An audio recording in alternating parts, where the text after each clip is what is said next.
Salut prieteni, bine ați venit la episodul 4 din Mai bine îi dădeam o roșie. Ca să încep așa cu o recapitulare, terminasem anii de facultate, unde nu știu, au fost grei, că eu mi-am făcut grei, dar făceam bani, aveam bani mereu și totuși credeam că viața aia nu o să se termine. Dar vezi tu, când m-am dus în Anglia și a trebuit să muncesc, credeam că mi-e frică de muncă, așa, știi, nu-mi place munca, dar chestia e că îmi plac banii și mă duceam și munceam foarte tare. Cum vă spuneam, avusesem primul meu job fusese într-o brutărie, curățam coca, bine, am lucrat o săptămână acolo, după m-am angajat într-o tipografie. Eu până acum n-am vorbit de nicio relație de-a mea și nici nu prea sunt ce relații să vorbesc, că toate relațiile mele cam fuseseră superficiale, nu știu, nu vroiam să mă leg de o femeie, pentru că eu aveam iubirea mea, jocurile de noroc, nu știu, am avut maxim, cred că 3 luni fusesem într-o relație, să zic așa, ca durată.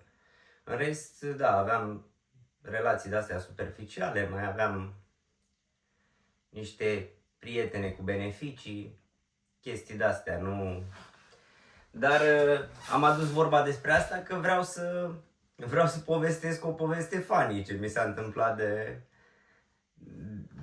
din cauza jocurilor de noroc. Nu știu, eram în Anglia, lucram la tipografie și trebuia să împlinesc 23 de ani. Mamă, ce era o fată, îmi plăcea mie foarte mult de ea atunci și în sfârșit o convinsesem, nu știu, mergeam cum ar veni în date, noi doi, trebuia să ne întâlnim în Amsterdam de ziua mea. Alesesem Amsterdam, vezi tu, din cauza arhitecturii și clădirilor, nu din alte motive, știi? Și da, o arhitectură foarte frumoasă. Și îmi planificasem eu totul, cum să strâng bani, să mă duc, de data asta să nu-i joc, Și muncisem, frate, eram plătit la săptămână acolo și muncisem 7 zile din 7, cu o săptămână înainte trebuia să iau 500 și ceva de lire, plus mai aveam 100 și ceva de lire, îmi veneau de la niște taxe, ceva de gen. Bine, vineri trebuia să plec. Vine vineri dimineața și mă pregătesc, mi-aleg hainele alea, trebuie să le bag la spălat. Și primesc o notificare până să bag hainele la spălat. Primesc o notificare că au intrat 600 și ceva de lire. Ce mă gândesc eu? Frate, hai să mă duc să încerc și 100 să vedem. Poate mă duc mai mult de 600 de lire la mine. Nu știu, cred că am fost 2 nopți, 3 zile sau 3 zile, 4 nopți, nu mai țin minte sigur. Și frate, ce fac? Mă duc să mă joc. M-am jucat toți banii, 600 de lire. După am făcut rost iară de 500, i-am jucat și pe ea și am ajuns de la jocuri seara pe la un 5-6 acasă, seara, și eu nu băgasem hainele la spălat. Bagă-ți hainele la spălat, repede, pune-le la uscat. A doua zi dimineață trebuia să plec. Când mi-am scos eu hainele de la spălat, le-am pus la uscat, dar ce să se usuce peste noapte, mai ales în Anglia, cum e acolo frig, nu aveam uscător sau ceva, le pusesem pur și simplu la uscat. Și când vine dimineața, trebuie să plec la aeroport, frate, pana mea, mi-au hainele semi-ude așa, le bag în bagaj acolo, mă duc în Manchester la aeroport și zbor în Olanda. Zbor în Olanda, mă întâlnesc cu respectiva, mergem la cazare acolo unde e și cum am știut eu că s-a terminat totul și nu mai am nicio șansă la asta. Bine, făcusem rost, iar mă împrumutasem, am ajuns cu ceva de genul 350 de euro în Olanda. Îți dai seama că nu mai poți să fii tu, mă, frate. Nu mai poți să fii tu, că erai stresat. Ce dracu faci în Olanda, în excursie cu 350 de euro? Bine, plătisem cazare, avionul alea, dar totuși era ceva foarte puțin. Și plus de asta, ca să pune bomboana pe colivă, să zic așa, frate, când îți dai seama hainele alea, cât au stat ele, cât am mers eu din Manchester, în Schiphol, m-am dus prin Amsterdam, am luat un taxi, abia seara am ajuns la cazare. Și îți dai seama că le-am desfăcut, miroseau a câine ud, frate, a trebuit să le întind peste tot pe acolo prin cazare, mamă, era o mireasmă de haine ude de nu vă mai spun. Am știut că am pierdut orice meci atunci.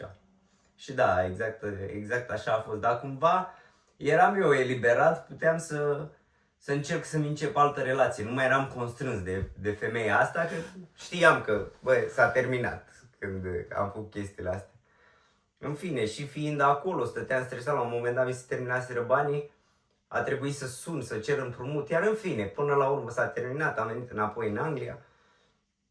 În Anglia, aici, la tipografie, mă împrietenisem cu niște români, și unul începuse să-mi dea bani cu dobândă. Îmi dădea gen, nu știu, luam 400 de lire, să-i dau 600 înapoi, lăsasem buletinul amanet. Bine, se întâmplă prima oară, m-am dus odată la un casino, am scos, nu știu, 2000 și ceva de lire, i-am dat banii înapoi, după că i-am dat banii înapoi, ca la bancă, îți crește credit score-ul, știi, îți crește credibilitatea. Mi-a dat omul iară bani, mi-a dat mai mulți bani, am pierdut. După aia nu venea să mă mai duc la muncă. Nu îmi venea, pur și simplu m-am mai dus. Aveam un PlayStation acolo, stăteam toată ziua pe PlayStation, îmi zicea, la ce să mai muncesc? Nu mai îmi venea. Și mi-am dat demisia de la jobul ăsta și mă duc la uite, m-au dat afară, îi spun, dă-mi și mie buletinul că trebuie să-mi găsesc alt loc de muncă și nu pot să-mi găsesc fără buletin. De unde am luat buletinul și în aceea zi am plecat în alt oraș, la niște prieteni de-ai mei din copilărie. M-am dus în orașul ăsta, m-am angajat la un depozit acolo, am lucrat o perioadă la depozit, conduceam pe un motostivuitor de la super mare, nu știu câte tone aveam, făcuseră ăștia training, era un job super ușor, stăteam toată ziua pe un scaun, aveam un volan așa rotund pe care îl învârteam și am lucrat, nu știu, 8-9 luni acolo, ceva de genul. Rapid, la început, atunci, hai să zic așa că am avut și o prima relație serioasă în viața mea la 23 de ani. M-am îndrăgostit de o poloneză, în fine, nu vreau să dau prea multe detalii, că nu contează, trecutul e trecut, cum și eu. Eram jucător, nu mai sunt jucător. Chestia e că și banii pe care îi pierd, noi de asta ne jucăm jucătorii. Banii pe care îi pierdem, frate, nu acceptăm pierderea aia. Nu acceptăm, frate, nu accepti pierderea aia. Te gândești, am pierdut atâția bani, dacă bag acum îmi dă. Și nu îți dă. Și când îți dă, nu știi ce să faci cu banii, frate. Nu știi ce să te trezești cu banii în mână și nu știi ce să faci cu ei. Nu știi cum să-i cheltui mai repede. Norocoșii aia care erau pe lângă mine când scoteam bani la casino. În fine. Și chestia era că cu asta nu prea mi-a plăcut, că era o împiedicată. S-a împiedicat și a căzut într-o măciucă, știi? Și m-a spărat rău de tot. Țin minte, în ziua aia mi-am pierdut jobul la muncă. M-am dus terminat, am făcut un accident cu mașinăria aia și m-au dat afară.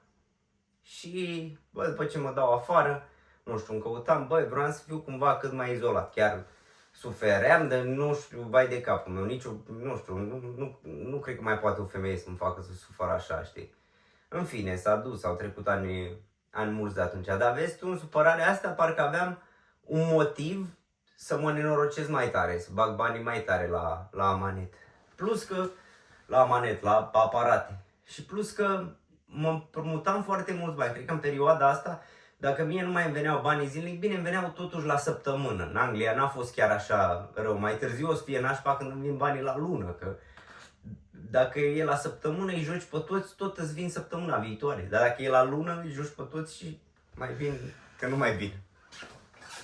În fine, și caut eu pe internet acolo, găsesc un pub, parcare de tiruri. Și aveau nevoie de barman, asistent bucătar, adică genul unul care să facă tot ce trebuie. Cumva pubul ăsta era undeva pe autostradă, la vreo 7 km de oraș și stătea izolat acolo, îți dădeau ei și cazare de la firmă de acolo. Inițial îmi dădeau cazare, trebuia să plătesc ceva de genul 50 de lire pe săptămână, dar mai târziu, nu știu, am negociat eu cu ei și mi-au dat și cazarea gratis. În fine, mă duc acolo, mă angajează la ăștia la pub. Vai de mine, la pub acolo erau șefii numai indieni. Și aveam un șef ăsta, șeful bucătar, mamă, zicei că e Gordon Ramsay. Mamă, o jigodie de om, mamă, cum ce hal se comporta cu noi și cât de rău era. Dar bine, m-am certat cu el, cu patronul, cumva o mai reglasem așa, dar n-aveai ce să-i faci ăluia, ăla era caracterul lui. În fine, și stăteam acolo, frate, acolo care e chestia, că puteam să muncesc să sparg. Și aveam cumva o înțelegere cu el, o parte din banii luam cash și o parte din banii luam în contul bancar. Băi, produceam, făceam bani dublu, cred că aproape, cât făceam la joburile anterioare în Anglia. Dar vezi tu, eu cum eram cu inima frântă cu astea, nu mai aveam. Acolo mâncare aveam de la pub, țigări aveam pe unul care îl țineam de 6, furam, dădea și mie un pachet. Deci, băi, nu cheltuiam bani pe absolut nimic, nici nu trebuia să mă deplasez de acolo. Mă trezeam la 5 dimineața, deschideam pub-ul, pe la 12 aveam pauză vreo 4 ore, după aia seara de la 4 la 10, 11, iară lucram. Și puteam să bag acolo câte ore vreau, să lucrez pe fiecare zi. În fine, după vreo jumătate de lună m-am certat cu șeful la bucătar, am decis să mă mut, m-am mutat, m-am angajat la o firmă de logistică. Băi, făceam cumva actele de transport. M-au luat acolo că era Brexit în Anglia și trebuia să fac actele alea de transport. A mers totul ok, eram vreo 28, ne angajaseră toți odată. Dar pe 3 săptămâni s-a amânat Brexit-ul pentru nu știu câte luni și au trebuit să ne concedieze. După asta m-am angajat la un depozit unde lucram la minus 25 de grade. La minus 25 de grade tot așa conduceam cu mașinărie, avea niște manete aici, îmi dădeai înainte, înapoi de ea și aveai paleți în spate și trebuia să adun produse de astea care vin în supermarketuri la astea congelate. Băi, și da, am lucrat acolo tot așa vreo 3 săptămâni, după am zis să-mi bag piciorul, am vorbit cu ăștia de la pub, le-am spus, bă, îmi dați mai mulți bani, că ei tot nu găseau, era și greu să găsești pe cineva care să-l suporte pe indianul ăla. Veneau oameni, dar veneau o săptămână, 2 și plecau. Eu deja eram învățat, aveam vreo 6 luni acolo. Și au zis, bă, hai că te angajăm, nu mai plătești cazare, astea îți dăm și de mâncare și toți banii pe care îi faci tu, nu trebuie să... Și bă, munceam, frate, munceam undeva la 70-77 de ore pe săptămână, cam așa, ceva de genul. 11, 12, 13 ore pe zi, depinde. Am avut zi și de-am muncit de la 5 dimineața la 10 seara. Dar bine, uite, acum am zile, ieri mă gândeam, stăteam așa și mă gândeam, ieri am muncit de la ora 5 dimineața, am plecat de acasă și am venit la 3 dimineața a doua zi. Adică am muncit 22 de ore, n-am muncit 22 de ore pe foaie, cred că am fost plătit undeva 20 de ore, să zic, și 2 pe drum, că la jobul de construcții, chiar dacă am făcut o oră jumate, îmi plătesc și drum și să zic să pun și orele alea. Și eu în tot timpul ăsta, după taxe, net în mână, iau cam 500 de euro pentru ziua de ieri. Dar mă gândesc că așa am muncit 22 de ore și eu în facultate munceam 5 minute pentru chestia asta. În fine, să ne întoarcem la pub acolo. M-am angajat acolo și da, era și un român, pe acolo îmi făcusem prieteni, mă duceam, ieșeam cu el în club și eu sâmbătă sau ceva de genul. Ne duceam și noi să agățăm ceva, să facem ceva, să bem, nu știu. Și restul primeam banii cash, țin minte, era un casino, băi frate, timp de 1 an de zile, nu cred că am scos niciodată la casino. Poveste interesantă, tot așa, era ziua mea. Băi, și tot așa, mi-am prins vreo 600 de euro, trebuia să plec în Irlanda să-mi vizitez sora. Cu ăștia 600 de euro mă duc, trebuia să mă întâlnesc cu un prieten la un pub. Mă duc acolo, primesc un mesaj pe telefon de la casino. Bă, vino că ai o băutură gratuită și un pariu gratuit, că e ziua ta. Mă duc la casino, intru în casino, nici nu m-am dus să întreb de băutură și de pariu. M-am dus direct, am pierdut toți banii, 600 de euro. Mă trezesc că e ziua mea, ia uite, trebuie să plec în Irlanda, trebuie să plec acolo, nu am niciun ban. Băi, și ce fac eu? Mă duc înapoi, frate, că mi-am adus aminte că nu-mi luasem cadou. Cadoul ăla ce era? Erau 2 tichete, cum ar veni, trebuia să le pun la ruletă pe un număr, dar nu puteam să le joc amândouă la aceeași rotire. Deci puneam un număr, dacă ieșea numărul ăla îmi dădeau 50 de lire. Și mi-am mai dat o băutură, o bere mi-am ales eu sau nu știu ce. În fine, mi-iau berea, mi-iau alea 2 numere, pun număr, nimic, după aia pun pe 17 negru, mi-am ca minte, bum, 50 de lire. Îmi pică din 36 de numere, atunci de ziua mea am ales eu exact 17 Îmi pică astea și de la 50 de lire am făcut vreo 700, iar m-am oprit atunci, m-am dus la pub să beau cu prietenul ăsta. Am băut cu el, după m-am dus la alți prieteni acasă. Am stat, i-am cinstit pe ăștia și cum am bătat eu, am zis, am să mergem la casino. Băi, țin minte, într-un casino, din primii 50 de lire, am făcut vreo 1500 de lire. Fac 1500 de lire, după aia a durat 10 minute, am pierdut tot și banii mei. Iar mă trezesc fără niciun leu. Noroc că am găsit pe unul să mă ducă până la aeroport, m-a dus, așa am ajuns în Irlanda. Povești, băi frate, nu puteam să țin de bani pentru o zi, nu puteam să țin de bani. Nu e, și chestia e că nu vroiam, că băi, orice jucător de jocuri de noroc vrea să țină de bani. Vrea să aibă bani, că de-aia se joacă, te joci pentru bani. Dar la un moment dat devine boală, nu prea mai contează cât câștigi, cum câștigi, nu poți să ții de bani. Eu spun, nu știu, dacă dădea cineva banii, au 5.000 de euro, că viața ta depinde de banii ăștia să-i ții până mâine, eu îi riscam. Dacă câștigam, poate aveam mâine, dacă nu, aia era, muream. În fine, și după perioada asta lungă de Anglia, așa singuratică era acum, că, nu, bine, mai găsisem eu o rusoaică, dar eram foarte, foarte cu inima frântă după aia, nu știu, am stat așa supărat atâta timp și, da, vezi tu, eu nu cred că eram supărat atâta cu aia, cât era un motiv în sinea mea să joc toți bani. Băi, și mă trezesc așa după 3 ani de Anglia, frate, că n-am niciun ban, n-am nimic, mă hotărăsc să plec înapoi în România. Să plec în România și m-am întors un an în România, exact atunci, până în COVID, dar povestea asta rămâne pentru episodul următor, că anul ăsta a fost, wow, a fost un an foarte, foarte interesant în România. Am și lucrat, mă angajasem, am fost și într-un loc unde o să vă spun în episodul următor. Și da, cam asta e povestea în Anglia. Nu știu, îmi pare rău dacă nu iese așa bine episodul ăsta, dar îl filmez și eu mă gândeam să nici nu filmez azi. Vreau să filmez mâine, dar am zis, băi frate, nu, dacă fac chestia asta trebuie să o fac și trebuie să continui. Și totuși vroiam să sărbătoresc azi 100 de abonați pe YouTube, dar din păcate, nu știu, cel puțin acum când filmez ăsta am 99 și n-am cum să sărbătoresc, poate sărbătoresc în video următor cifra de 100 de abonați pe YouTube. Oricum, nu știu, apreciez, e multă lume care se uită constant la mine, primesc mesaje, tot așa cum vă spuneam mereu. Și da, o să mențin chestia asta. Nu știu, singurul lucru care mă înspăimântă e, bă frate, trebuie, eu ce mi-am calculat cam pe 15 iunie o să scap de datorii. Chiar dacă pare o datorie așa cât de cât mare, băi, mare. Poate că nu pare mare în funcție de ce sume am învârtit eu. Bă, dar cumva am intrat în datorii, dar am avut parcă cumva o limită în cap, băi, să nu mă duc să nu mai am ce să fac. Să nu mai am ce să fac, să mă nenorocesc pe toată viața. 1000 de euro sunt realizabile acum, sau bine, erau 10.000, am dat deja 2300. Nu știu, dacă vă întrebați cât câștig eu aici din 4 joburi, nu știu dacă e etic să spun, sau poate colegii mei de muncă se uită și nu știu dacă am voie să spun ce salariu iau, dar undeva însumat de la toate 4, bine, 2 bani care mă duc constant, la celelalte 2 am fost la 1 o zi.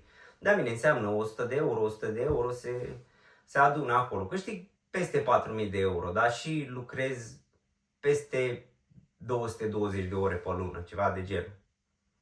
Și da, o să reușesc să-i dau în 4 luni, eu sunt curios ce se întâmplă după și îmi place să fac ăsta când nici nu am microfon, nici nu am aparatură, pentru că știu că treptat o să le cumpăr și mult mai mare impact o să aibă videoclipurile astea când eu chiar o să-mi revin și chiar o să fac ceva cu banii. Și nu știu, poate că lucrez pe șantier sau ca ospătar sau astea sunt cele mai de jos joburi, dar pentru mine nu a contat. Am fost și manager de depozit, stăteam într-o cămașă toată ziua, umblam pe acolo, nu aveam nicio treabă. O să ajungem și acolo, o să vă povestesc. Chestia pentru mine e cât intră în cont la sfârșitul lunii. Eu dacă mă pui să fiu director de firmă și să câștig, să zic, 5.000 de euro pe lună și îmi spui să fiu măturător pe stradă și să câștig 7.000, eu aș alege să fiu măturător pe stradă. Nu prea contează, pentru că eu n-am vrut să am niciun job. Eu vreau să-mi deschid ceva al meu, să fac eu ceva, am eu idei, dar chestia asta e că nu poți să le pui în aplicare. Că orice idee îți trebuie cam niște bani, îți trebuie să pornești, trebuie să ai o oarecare educație financiară. Și nu știu, uite, de exemplu, dacă era joc olimpic la făcut de datorii, păi eram clar campion olimpic. Câți oameni mi-au dat mie bani și câte... Eu nu știu, de asta nu mai îmi fac prieteni, că mă prietenesc cu cineva și la un moment dat o să-i cer bani împrumut. Aveam la un moment dat, era o colegă de muncă, se ruga aia de mine să-mi dea bani împrumut, n-am pomenit așa ceva. Și de asta încerc acum să evit, dar eu cred că viața asta a mea o să aibă o turnură diferită. Acum chiar sunt entuziasmat așa să văd și eu cum iese. Uite, acum am 21 de zile, sau 22, nici nu știu cât suntem azi, 22 cred că, după 1 martie nu mă mai joc. Dar mai am o săptămână și o să fie cea mai lungă perioadă de când aveam 12 ani, cât nu m-am jucat eu la jocuri de noroc. Asta e ceva și nu știu, mă uit așa în urmă, da, cam prostește așa când le spui pe gură. Și cred că, băi, pentru orice jucător, eu cred că v-ar ajuta să spuneți, frate. Să spuneți la lume, că eu pierdeam și astea și stăteam în singurătatea mea în pat acolo. Poate mai vorbeam cu cât un prieten, dar vorbeam cu cât un prieten, ăla ori mă înțelegea că știa boala mea, ori are și el boala aia, știi? Dar vă spun eu, mă, frate, dacă vă jucați și aveți problema asta, că asta greșim noi. Orice jucător nu recunoaște, nu spune. Pe eu când au aflat ăștia pe la muncă acum de mine, bă, puteam să jur, îmi spuneau, puteam să bag mâna în foc, n-aveam nicio idee că tu faci chestiile astea. Și așa e, nu ai nicio idee despre niciunul pentru că te ferești, pentru că nu e o mândrie să fii jucător. Da, am eu un plan și după ce termin poveștile, chiar cred că, nu știu, am și multe chestii care n-au funcționat la mine, dar o să vi le spun, poate la unii dintre voi funcționează. Dar până atunci nu uitați să dați subscribe pe YouTube și o să vă aștept la episodul 5. Weekend plăcut!